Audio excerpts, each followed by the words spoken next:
নমস্কার বন্ধুরা, ডুয়ার্স রেসিপি চ্যানেলের আপনাদের সবাইকে স্বাগত।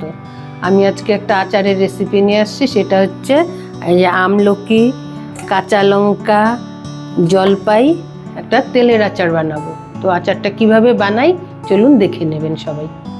আমি এখন উনুনটা ধরিয়ে নেব, এই যে ঘুঁটে দিয়ে, কারণ ঘুঁটে দিলে খড়িটা খুব ভালো ধরে। আগুনটা জ্বালিয়ে নিয়ে এখন আমি সব করে নেব।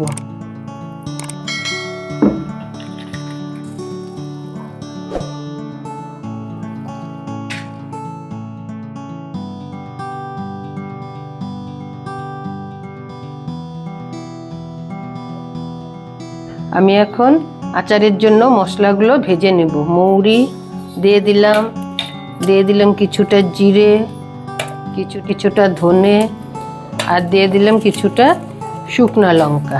এখন আমি এটা বেশ ভালো করে ভেজে নেব।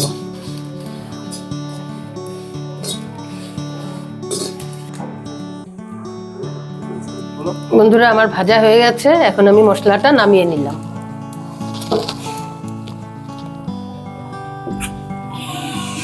আমি জলপাই আমলকি সেদ্ধ করার জন্য কিছুটা জল বসিয়ে দিলাম। এখন আমি সেদ্ধ করে নেব। আমি এখন আমলকি, জলপাই, কাঁচা লঙ্কা কিছুটা সেদ্ধ করে নেব।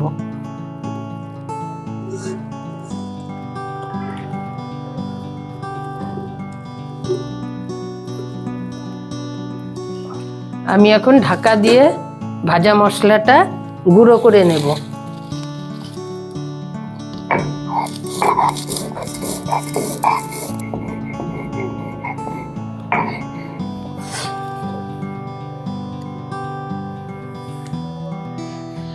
আমলকি, জলপাই, কাঁচা লঙ্কাটা সেদ্ধ হয়ে গেছে। এখন আমি নামিয়ে নেব। আর হচ্ছে এই সেদ্ধর মধ্যে কিন্তু আমি লবণ দেইনি। লবণ দিলে আমলকিটা বেশি গলে যাবে, সেজন্য লবণটা আমি দেইনি।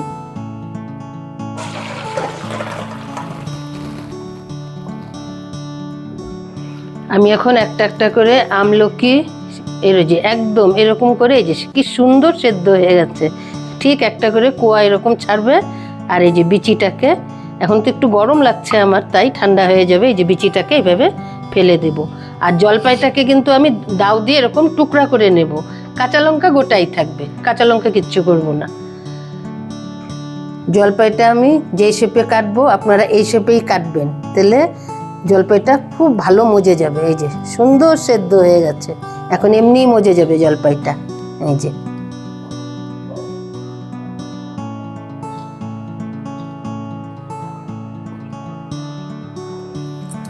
আমি সেদ্ধ লঙ্কাগুলো এরকম গোটা গোটাই রেখে দেব।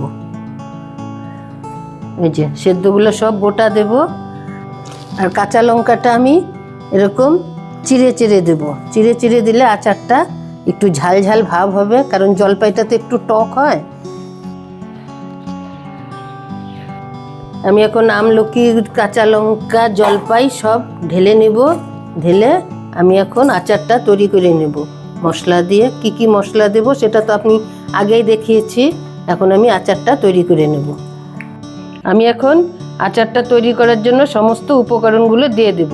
প্রথমে দিয়ে দিলাম আমি সর্ষের তেল, তারপরে দিয়ে দিলাম আমি একটু লঙ্কার গুঁড়ো, তারপরে দিলাম একটু হলুদের গুঁড়ো, তারপরে দিলাম একটু বিট লবণ, তারপরে দিলাম এমনি লবণ আমাদের। এখন দিব ভাজা মশলা। ভাজা মশলাটা তো আমি আগেই দেখিয়েছি আপনাদের কি কি দিয়েছি। এই যে সব দিয়ে এখন আমি আচারটা তৈরি করে নেব। আমি এখন যে উপকরণগুলো দিয়েছি এখন সব সুন্দর করে মেখে নেব।